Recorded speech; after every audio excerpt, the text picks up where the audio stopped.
Hello વિદ્યાર્થી મિત્રો, Shri R Patel boys high school Wadhwan city જિલ્લો સુરેન્દ્રનગરમાં આપનું સ્વાગત છે। વિદ્યાર્થી મિત્રો, નિયમિત રીતે અમારી શાળાની યુટ્યુબ ચેનલ નિહાળતા રહો। ચેનલને સબસ્ક્રાઈબ કરો, લાઈક કરો અને શેર કરો। હા, નિયમિત હોમવર્ક મોકલવાનું નહીં ભૂલતા। હેલો વિદ્યાર્થી મિત્રો, ધોરણ 12 વિષય ભૌતિક વિજ્ઞાન પ્રકરણ નંબર 13। વિદ્યાર્થી મિત્રો, આજનો આપણો જે મુદ્દો છે રેડિયો એક્ટિવ વિભંજન અંગેનો ચરઘાતાંકીય નિયમ। ખૂબ મોસ્ટ આઈએમપી પ્રશ્ન છે કે કોઈ પણ આલ્ફા બીટા કે ગેમા ક્ષય પામતા રેડિયો એક્ટિવ નમૂનામાં એકમ સમયમાં વિભંજન પામતા ન્યુક્લિયસની સંખ્યા તે સમયે તે નમૂનામાં રહેલા અવિભંજિત ન્યુક્લિયસની સંખ્યાના સમપ્રમાણમાં હોય છે। એટલે કે આપેલ રેડિયો એક્ટિવ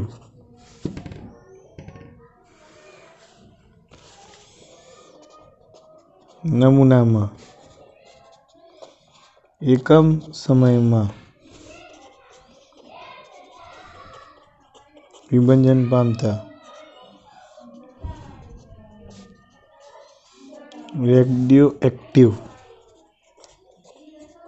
ન્યુક્લિયસની સંખ્યા એ તે સમયે અવિભંજિત ન્યુક્લિયસની સંખ્યાના સમપ્રમાણમાં હોય છે।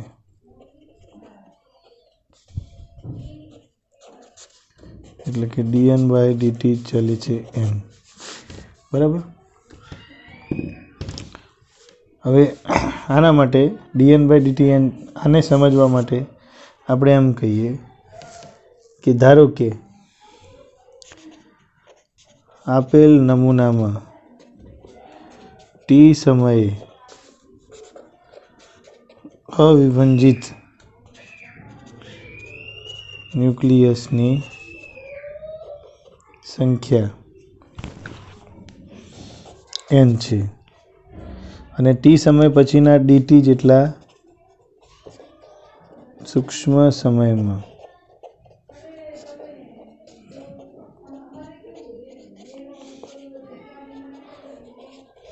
અવિભંજિતની સંખ્યા dn છે।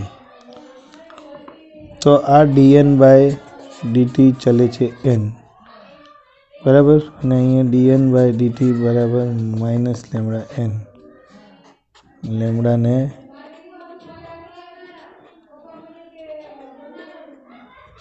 ક્ષય નિયતાંક કહેવાય, રેડિયો એક્ટિવ ક્ષય નિયતાંક, બરાબર, લેમડા। અને જે ઋણ નિશાની છે ને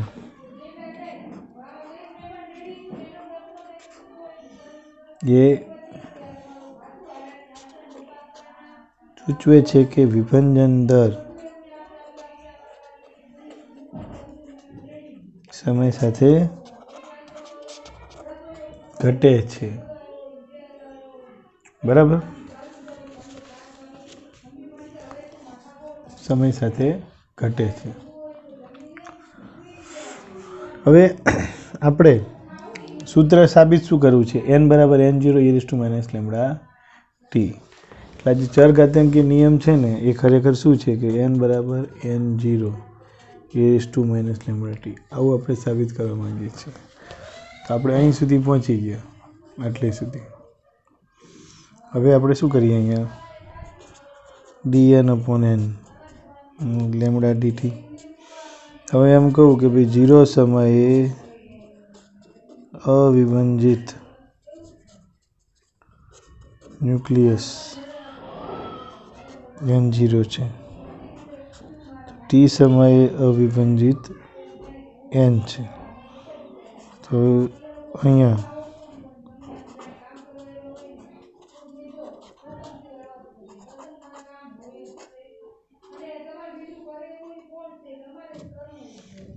બરાબર આવું છે। હવે 1/x હોય ને એનું ln x થાય, 1/n નું ln n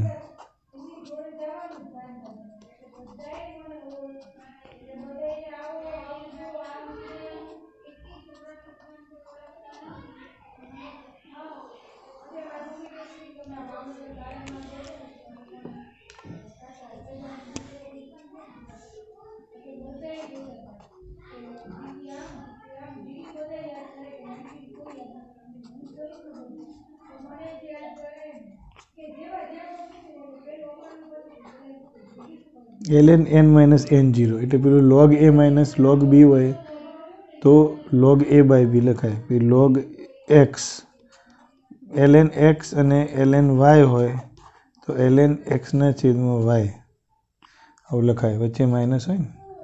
તેવી રીતે ln n બાય n0 બરાબર માઇનસ લેમડા ટી. હવે અહીંયા log x y બરાબર z આવું હોય તો x બરાબર y ની z ઘાત આવું લખાય, બરાબર. તો એવી રીતે n બાય n0 અહીંયા આધાર ln એટલે કયો આધાર ગણાય? e. ln એટલે આધાર e. તો હું ફરીથી લખું છું log આધાર e n by n0 minus lambda t. હવે આ x એટલે કે n બાય n0, y એટલે કે e, z એટલે માઇનસ લેમડા ટી. તો તમે શું લખવાના? n બાય n0 બરાબર e raise to minus lambda t. n by n0 e raise to minus lambda t, બરાબર.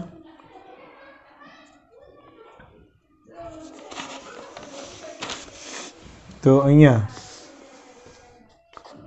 n બરાબર n0 માઇનસ લેમડા ટી આ એક થઈ ગયું, બરાબર. પછી આને રેડિયો એક્ટિવ વિભાજનનો ચરઘાતાંકીય નિયમ કહે છે, જેને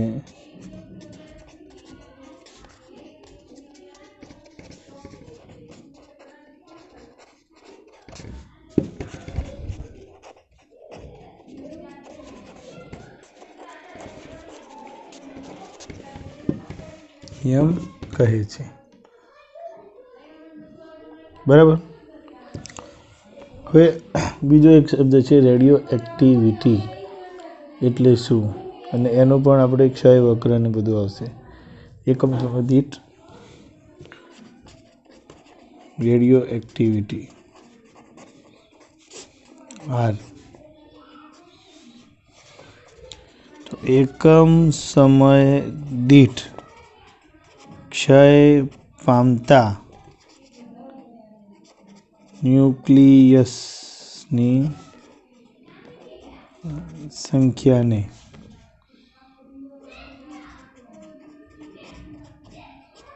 એક્ટિવિટી કહેવાય, બરાબર. હવે પેલું તમે જાણો છો dn બાય dt એટલે કે માઇનસ લેમડા n, બરાબર. તો એ રીતે અહીંયા આની જગ્યાએ શું થઈ જાય? r. તો r બરાબર, અને આના પરથી r0 બરાબર પ્રારંભિક એક્ટિવિટી, આ t સમયની એક્ટિવિટી. તો હવે પેલું n બરાબર બંને બાજુ માઇનસ લેમડા વડે ગુણી દો,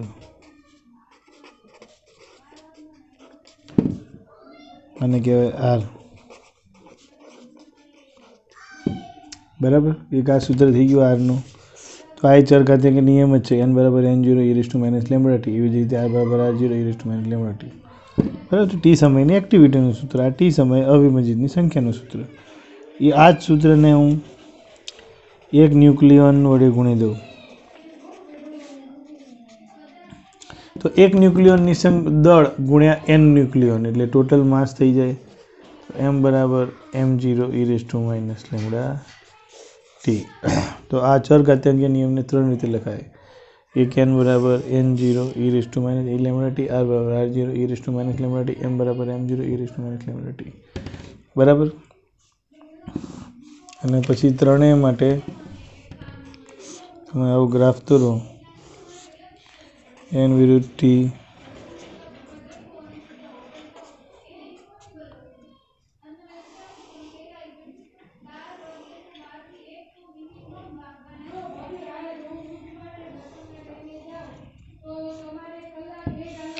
અહીંયા n0 r0 m0, પ્રારંભિક સમયમાં અવિભાજિતની સંખ્યા n0, પ્રારંભિક સમયમાં એક્ટિવિટી r0, પ્રારંભિક સમયમાં દળ m0. સમય વધે એમ ચરઘાતાંકી રીતે એ જથ્થો ઘટતો જાય, અવિભાજિત ઘટતું જાય, એક્ટિવિટી ઘટતી જાય અને દળ પણ ઘટતું જાય. બરાબર. ત્યારબાદ બીજું એક અહીંયા આપણે સૂત્ર એકમોની વાત કરી લઈએ કે એક્ટિવિટી. તો એક્ટિવિટીમાં એક એકમ છે બેકવેરલ.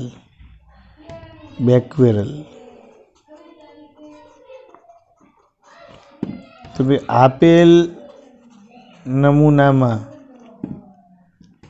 1 સેકન્ડમાં 1 ન્યુક્લિયસ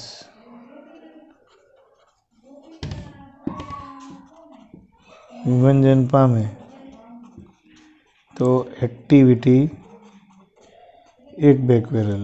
1 બેકવેરલ ઇક્વલ ટુ 1 વિભાજન પ્રતિ સેકન્ડ. અને આપેલ નમૂનામાં 1 સેકન્ડમાં 3.7 વિભાજન ન્યુક્લિયસ વિભાજન પામે તો એક્ટિવિટી 1 ક્યુરી છે. CI ક્યુરી એટલે CI 1 CI 3.7 વિભાજન પ્રતિ સેકન્ડ. હવે એક વિભાજન સેકન્ડ એટલે 1 બેકવેરલ એટલે 3.7 બેકવેરલ. આવું પણ લખી શકાય, જોઈ લો. બરાબર. આપેલ નમૂનામાં 1 સેકન્ડમાં 1 ન્યુક્લિયસ વિભાજન પામે તો એક્ટિવિટી એ 1 બેકવેરલ વિભાજન પર સેકન્ડ. આપેલ નમૂનામાં 1 સેકન્ડમાં 3.7 વિભાજન ન્યુક્લિયસ વિભાજન પામતા હોય તો એક્ટિવિટી 1 ક્યુરી કહેવાય. 1 ક્યુરી એટલે 3.7 વિભાજન પ્રતિ સેકન્ડ, 3.7 બેકવેરલ. આવું પણ લખી શકાય. બરાબર. એક સરસ અગત્યનું સૂત્ર આપણે લઈએ, અર્ધ આયુ તત્વોનું અર્ધ આયુનું સૂત્ર મેળવો. રેડિયોએક્ટિવ તત્વોનો અર્ધ આયુ.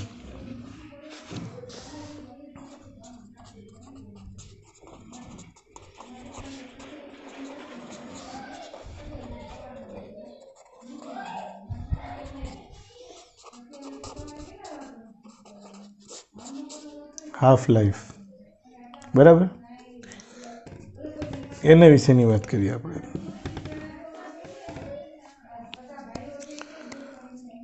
તો હાફ લાઈફ કોને કહેવાય? જે સમયગાળામાં રેડિયોએક્ટિવ તત્વના ન્યુક્લિયસની સંખ્યા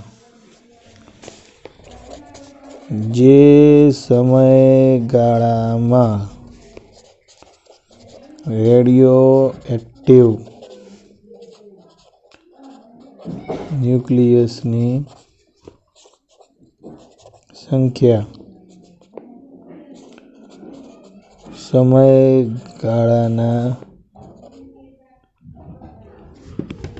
ન્યુક્લિયસ વિભાજન નહીં પરંતુ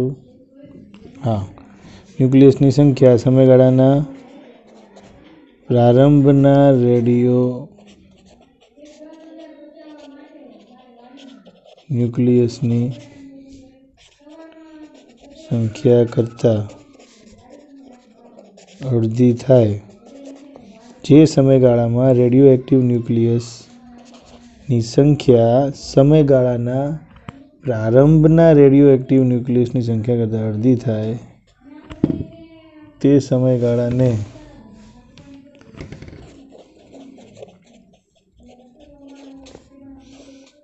તે તત્વની અર્ધ આયુ કહે છે, હાફ લાઈફ. બરાબર. એટલે અડધા વિભાજન પામે અને અડધા બચે. બરાબર. ધારો કે ટી સમયે સંખ્યા કેટલી છે? n0. બરાબર. 0 સમય પછી અર્ધ આયુ જેટલું સમય થાય એટલે જથ્થો કેવો થઈ જાય n બરાબર n0/2 તો પછી સૂત્ર છે n બરાબર n0 તો અહીંયા n0/2 બરાબર n0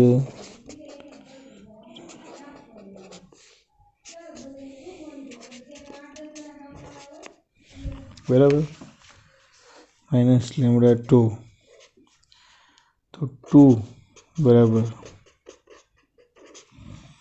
ln2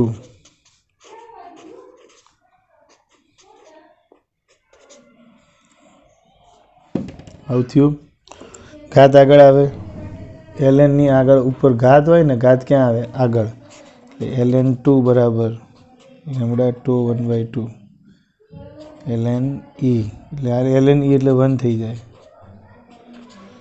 ln2 સર અર્ધ જીવનકાળ બરાબર ln2 ભાગ્યા લેમડા બરાબર હવે આની અંદર ln2 એટલે log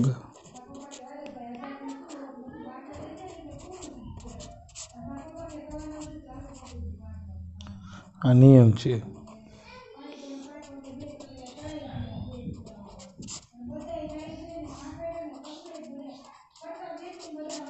આનો તમે log જો અને એને એન્ટીલોગ આનો log જોઈ જે જવાબ આવે એનો વ્યસ્ત કરો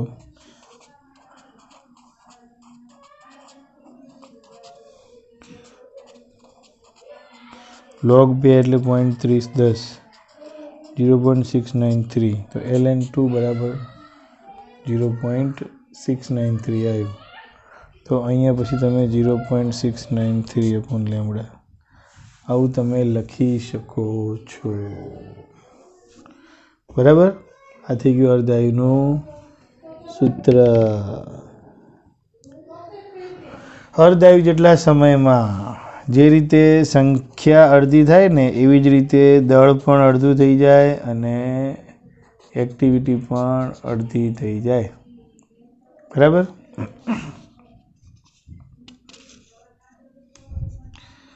પછી બીજું આપણે વાત કરીએ આમાં જે ખૂબ સરસ સૂત્ર છે અહીંયા પરીક્ષામાં કામમાં આવે એવું છે MCQ માટે ખૂબ અને બોર્ડની પરીક્ષામાં પણ ખૂબ જ ઉપયોગી છે કે શરૂઆતમાં n0 જથ્થો છે અહીંયા m0 છે અને r0 છે અને સમય પણ 0 છે પછી પ્રથમ અર્ધાયુ જેટલા સમયમાં કેવું થઈ જાય n/n0/2 n/n0 એટલે કે 1/2 સેમ m/m એટલે અડધો જથ્થો m0/2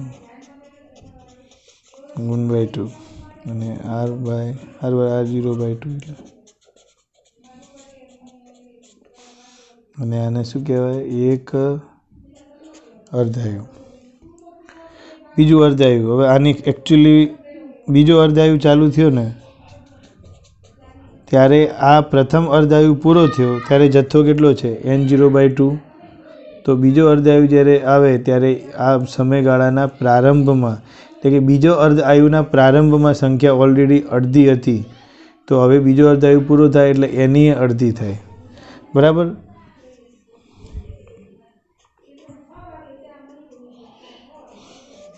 બાય 2 સમજ્યા તમે કે ભાઈ બીજો અર્ધાયુ જ્યારે પ્રારંભ થયો ત્યારે પ્રથમ અર્ધાયુ પૂર્ણ થઈ ચૂક્યો હતો આ પૂર્ણ થઈ ચૂક્યો હતો પ્રથમ અર્ધાયુના અંતે આટલી સંખ્યા હતી એ સમયગાળાના પ્રારંભની સંખ્યા અને ભાગ્યા 2 બીજો અર્ધાયુ પૂરું થાય એટલે એની અડધી n0/2 એટલે કે n/n0 1/2 નો સ્ક્વેર આવું લખાય એવી જ રીતે m/m0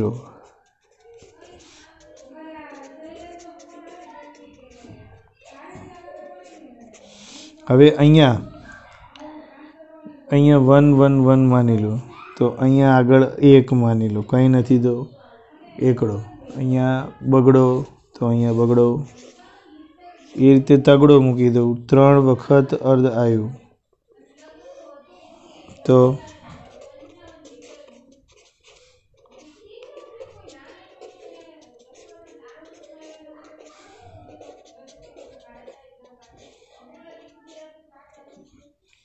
બરાબર આવી જ રીતે n વખત અર્ધાયુ.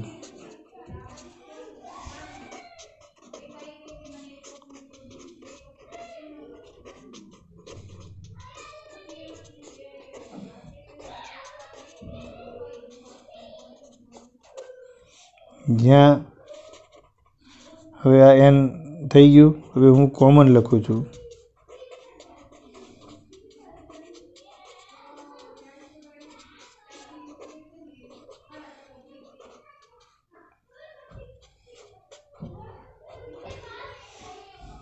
બરાબર.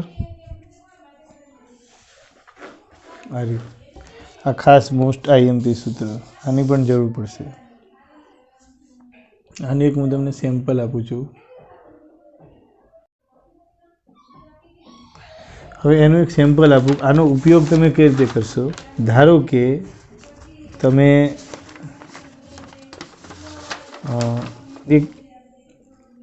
એક નમૂનાની 0 સમયે અવિભાજિત ન્યુક્લિયસની સંખ્યા, કોઈ નમૂનામાં 0 સમયે અવિભાજિત ન્યુક્લિયસ N0 બરાબર 2048 છે. 2048. પછી એવું કહે છે કે અર્ધ આયુ 5 મિનિટ છે. તો 25 મિનિટમાં કેટલા ન્યુક્લિયસ વિભાજન પામે? 25 મિનિટમાં કેટલા વિભાજન પામે? તો આ જે n છે ને એ ખરેખર શું છે ખબર છે? t સમયે અવિભાજિતની સંખ્યા. તો પહેલાં 25 મિનિટમાં કેટલા અવિભાજિત એ શોધીએ આપણે. તો આપણી પાસે અહીંયા સૂત્ર છે n/n0 1/2n. n એટલે બરાબર 1/2. કુલ 25 મિનિટ ભાગ્યા 5 મિનિટ. 25 એટલે કુલ અને 5 એટલે અર્ધાયુ. તો 5 બચે 25. તો 1/32 થાય. હવે તમે જોઈ શકો છો કે n બરાબર n0/32. 2048 ભાગ્યા 32 એટલે કેટલા થાય? 64 વધે. 64. તો કોઈ અવિભાજિતની સંખ્યા 64 છે. 25 મિનિટના અંતે કેટલા અવિભાજિત રહે? 64. પ્રશ્ન શું છે? કેટલા વિભાજન? તો જે એના 2048માંથી 64 બાદ કરો. 1984. 48માંથી 64 બાદ કરો એટલે 1984 એ વિભાજિત એમ. બરાબર. 1984 આન્સર આપણો 1984. આ જ ક્વેશ્ચનમાં કોઈ એમ કે કેટલા ટકા અવિભાજિત ને કેટલા ટકા વિભાજિત, તો તમે શું કરો? તો તમારે શું કરવાનું? એમ કે ભાઈ 0 સમયે 100% જથ્થો. 0 સમયે 100% જથ્થો. એક અર્ધ આયુ એટલે કે 5 મિનિટ 50% જથ્થો. 2 અર્ધ આયુ એટલે કે 2 × 5 એટલે કે 10 મિનિટ 50નું અડધું એટલે કે 25%. 3 અર્ધ આયુ 3 × 5 15 મિનિટ 12.5%. 4 અર્ધ આયુ 4 × 5 20 મિનિટ 6.25%. 5 અર્ધ આયુ 5 × 5 25 મિનિટ. તો 6.25 ભાગ્યા 2 3.125.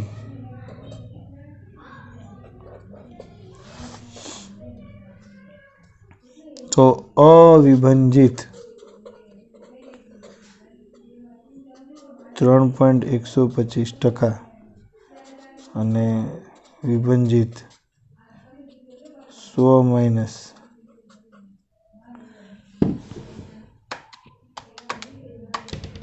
96.875 આટલા વિભાજિત થયા. ટકા કે કેટલા ટકા? તો સીધું આ જ બરાબર. હવે તમે પેલી સંખ્યા ઉપરથી પણ ટકા લઈ શકો. તમારી પાસે વિભાજિત 1984 છે, અવિભાજિત 64 છે અને કુલ 2048. n 64 અવિભાજિત, શરૂઆતના અવિભાજિત 2048. તો અહીંયા 64 એ કેટલા ટકા થાય? વિભાજિત અવિભાજિતના કેટલા ટકા? બરાબર. તો n/n0 ગુણ્યા 64 તો 6400 ભાગ્યા 3.125 થયું. તો અહીંયા તમારે અવિભાજિત કે તો ડાયરેક્ટ n/n0 જે છે ને, અવિભાજિત કે તો ડાયરેક્ટ n/n0 ને તમારે કેટલા ગુણી દેવાના? 100 ગુણી દેવાના. અને વિભાજિત કે તો n/n0 -1 ગુણ્યા 100 એટલે કે n-n0/n0 2000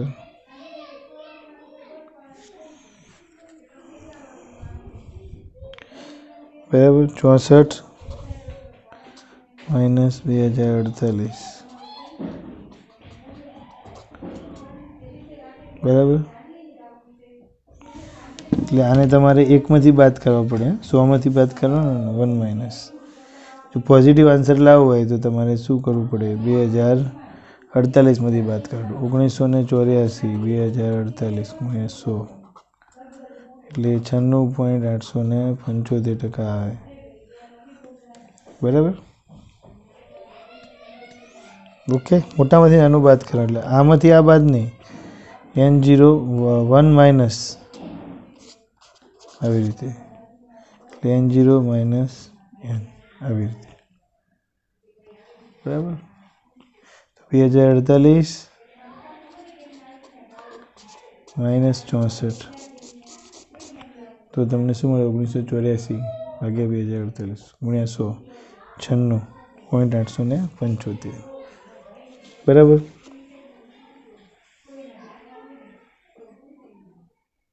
થેન્ક યુ.